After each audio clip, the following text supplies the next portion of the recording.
타고난 것들은 결정할 수 없지만 어떻게 살아갈지는 스스로 결정할 수 있다.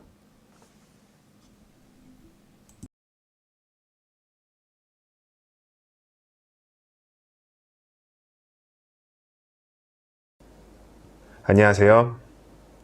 우디입니다. 어린 시절에는 성인이 되면 모든 결정을 내 마음대로 할 수 있을 거라 생각했는데 성인이 되어 살아보니 꼭 그렇지도 않은 것 같아요. 스스로 결정한 순간도 시간이 지나고 뒤돌아봤을 때 가끔은 후회나 아쉬움이 남기도 해서 그때 그 순간 나의 결정이 최선이었을까 하는 의문이 남곤 하거든요. 그래서 이 책의 제목과 부제목을 보고 주저없이 읽기 시작했어요. 자기 결정, 행복하고 존엄한 삶은 내가 결정하는 삶이다. 이 책은 유럽 문화의 수도인 오스트리아 그라츠에서 어떻게 살 것인가를 주제로 2011년에 열린 3일간의 강연을 토대로 집필되었습니다. 강연 순서에 따라 자기 결정의 삶이 무엇인지, 자기 결정을 위한 전제가 되는 자기 인식이 왜 중요한지, 그리고 이를 바탕으로 문화적 정체성을 어떻게 구축할 것인지 쉽고 친근하게 이야기하고 있습니다.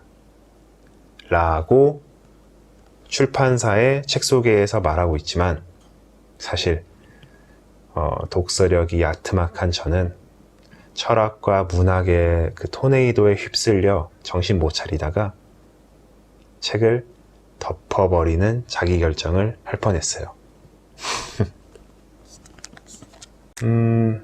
자기 결정이라는 제목에 대해서 나 스스로 하는 결정에 대한 이야기인가 하고 읽기 시작했는데 더 큰 범위에서 스스로 어떤 사람으로 어떤 삶을 살 것인가에 대해 이야기해요.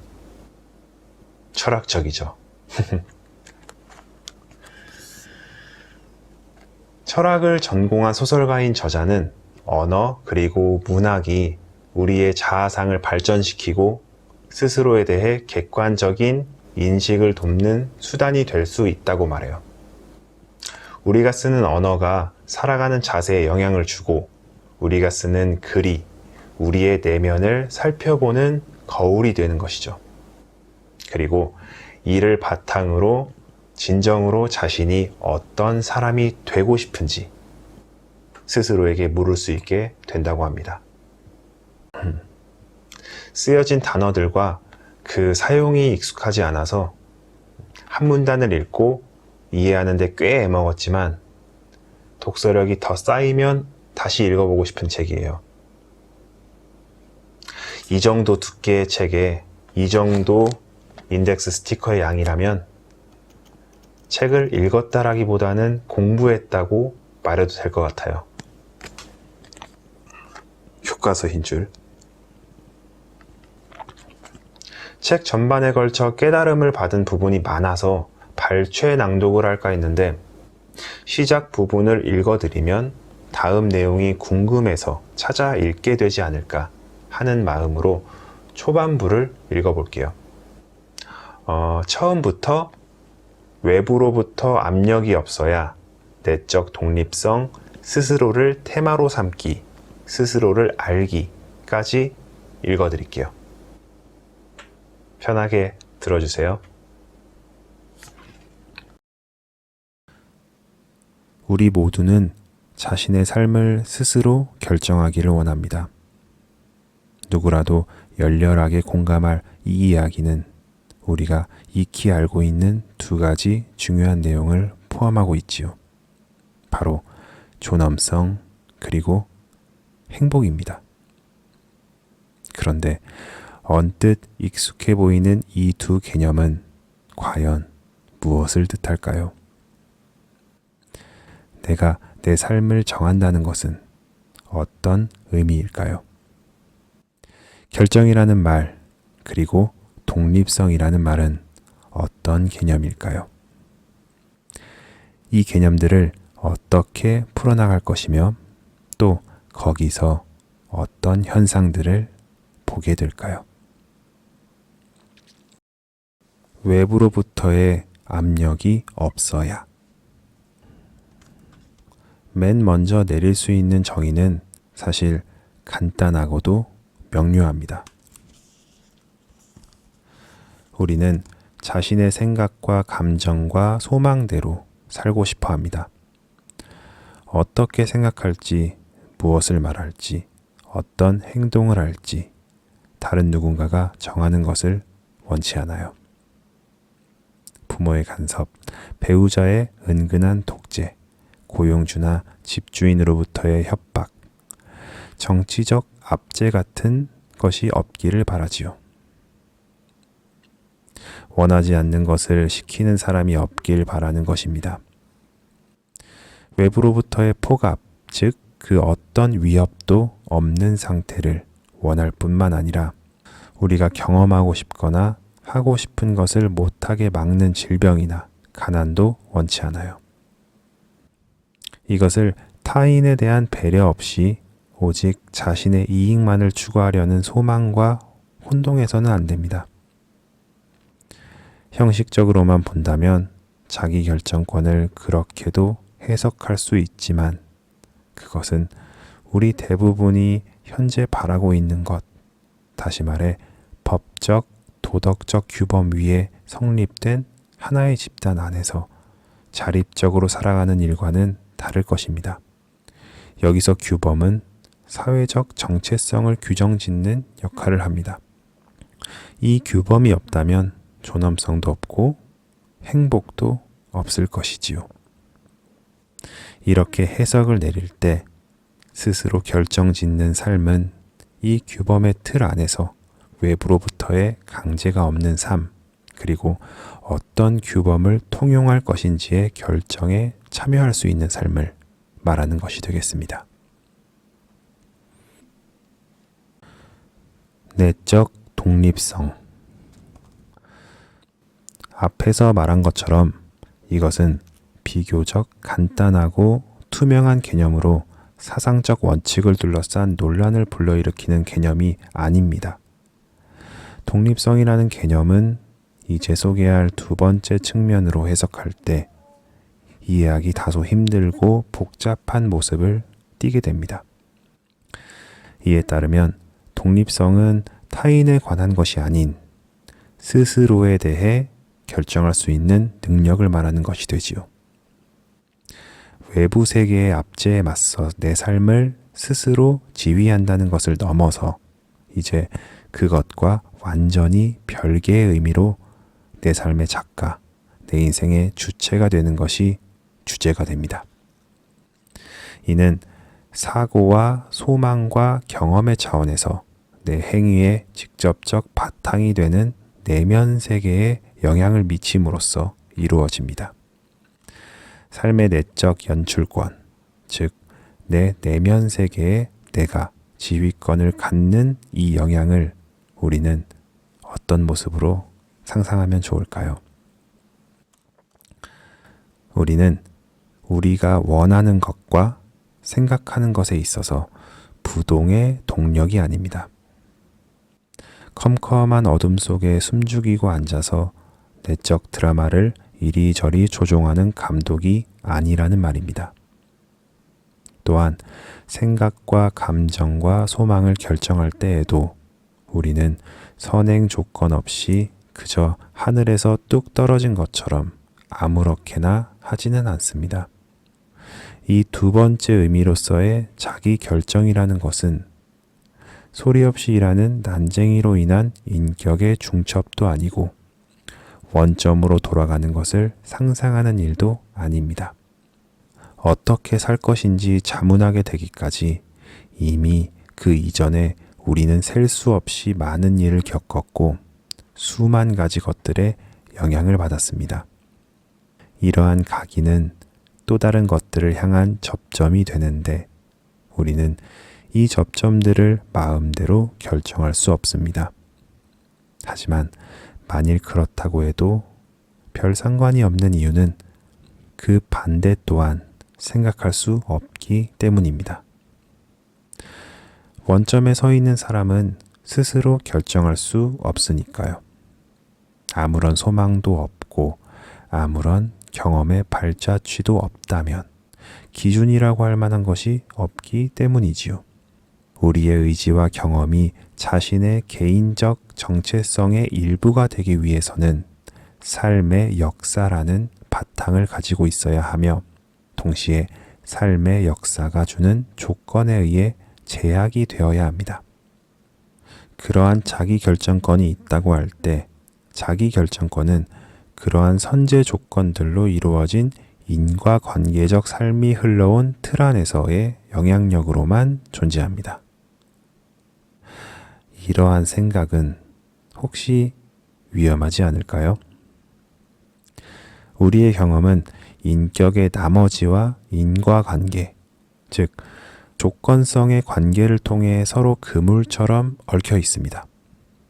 그러나 경험을 만들어내는 우리 안의 것들은 그들 나름대로의 외부 세계에 의해 인과적으로 결정되지요. 그런데 나의 생각과 의지와 감정들이 세상에서 일어나는 사건들에 의해 이리저리 튀는 고무공의 신세라면 내가 그것들을 스스로 정한다는 말이 결국 말뿐인 허울이 되는 것 아닌가요? 사고하고 의지를 세우는 존재인 우리가 단순히 강물에 휩쓸려가는 모래알 같은 존재로 전락하는 것 아닐까요? 내가 원하는 많은 것들은 타인이 내게 말했던 것에 영향을 받아 특정한 것을 믿고 느끼고 바라도록 만들어진 데에 기원할 때가 많습니다. 인과관계의 사슬을 작동하는 사람은 타인이며 그 사슬의 끝에서 나의 경험과 그에 따른 행동도 변화하지요. 그렇다면 나는 타인의 도구나 장난감, 일종의 꼭두각시가 되는 것은 아닐까요? 만일 내가 매 순간마다 자신의 과거가 들이우는 그림자와 외부의 영향이 미치는 자기장 안에 있다고 한다면 어떻게 자기 결정권 운운할 수 있단 말입니까? 결국 모두 자기 기만을 숨기기 위한 말장난 아닐까요? 그렇지 않습니다. 나의 내면 세계가 외부와 아무리 밀접하게 얽혀 있다고 하더라도 하나의 세계와 또 다른 하나의 세계 사이에는 엄청난 차이가 존재합니다.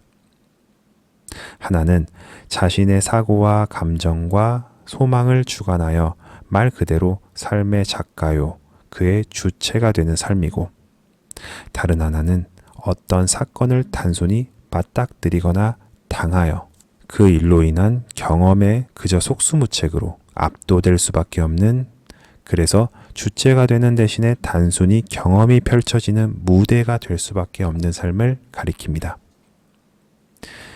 자기 결정을 이해하는 것은 바로 이런 차이를 이해하는 데서 출발합니다. 스스로를 테마로 삼기. 여기 큰 파급 효과를 가지는 하나의 관찰 결과가 있습니다.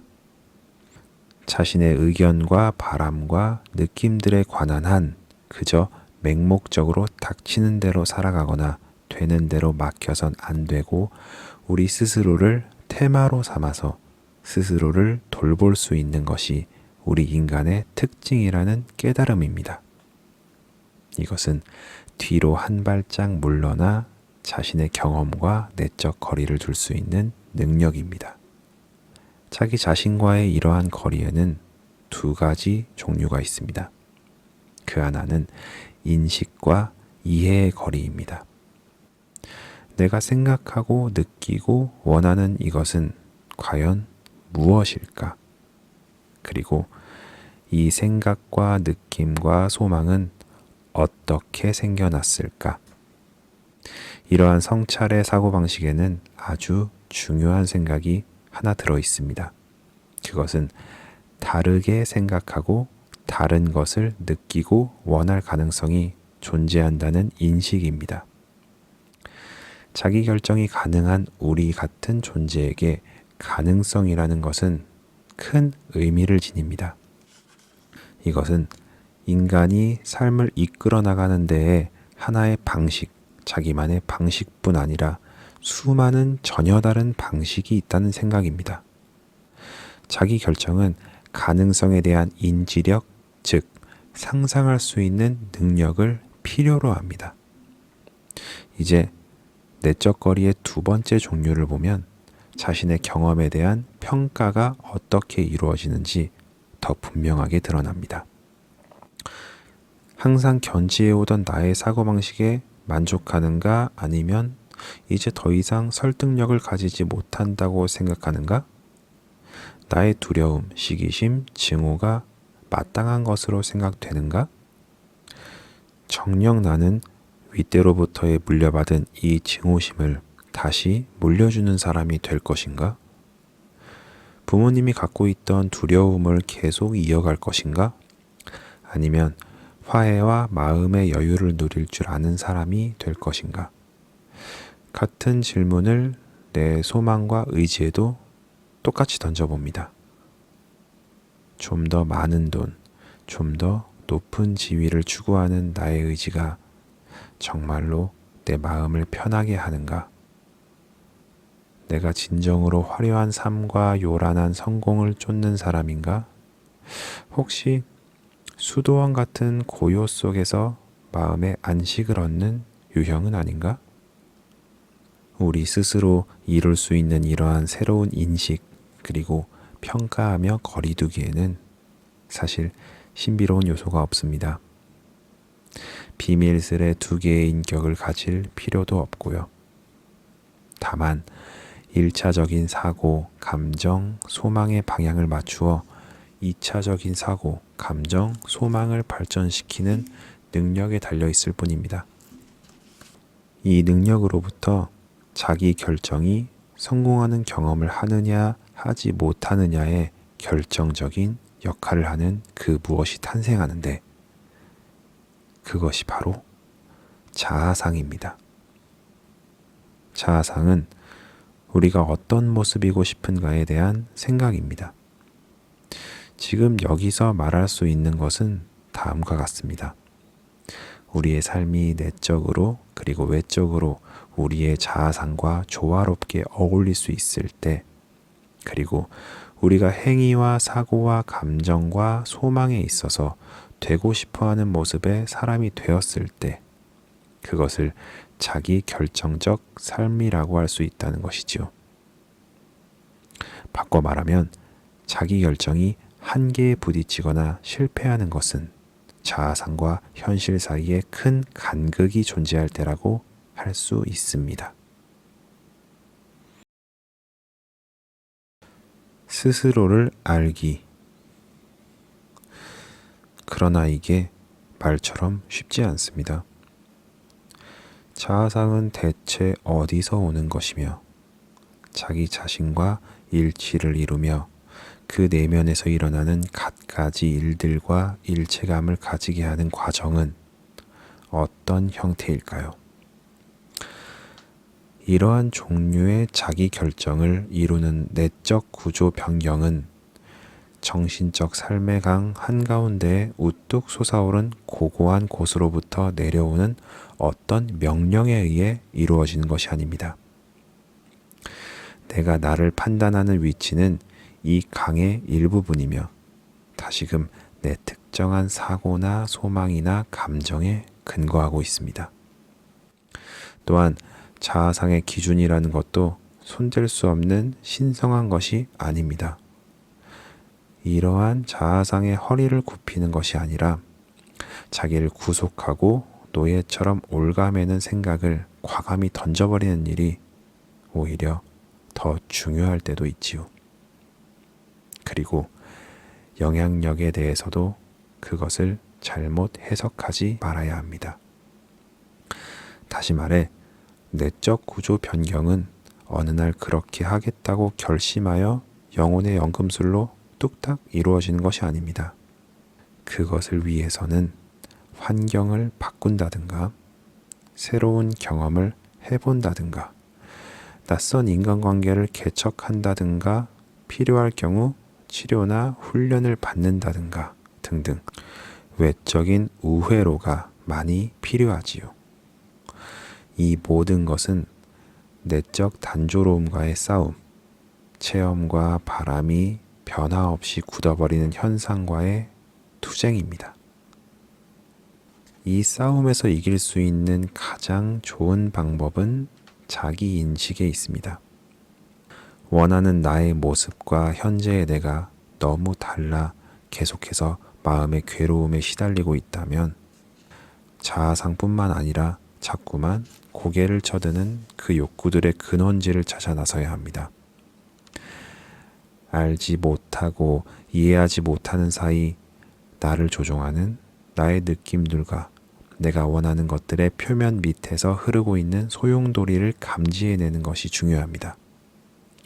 자기 결정은 내가 나 자신을 이해하는 것과 굉장히 깊은 연관이 있습니다. 개인의 삶은 겉으로 드러나는 이력이나 의식되고 있는 내적 이력이 보여주는 것보다 더 많은 생각과 감정과 상상력을 내포하고 있습니다. 현실적인 자아상에 도달하여 그 자아상과 합의를 이루려 하는 사람은 의식되지 않은 삶의 이력을 꿰뚫어보는 작업을 시도해야 합니다. 이렇게 해야만 자기 인식의 걸림돌이 되는 내적 강박과 자기 기만을 해결할 수 있지요. 자기 인식은 우리로 하여금 투명한 정신적 정체성을 형성해주고 이를 통해서라야만 말 그대로 삶의 작가와 삶의 주체가 될 수 있게 해주는 것입니다. 즉, 자기 인식은 사치품이나 뜬구름 같은 철학적 이상이 아니라 자기 결정적 삶, 더 나아가 존엄성과 행복의 구체적 조건입니다.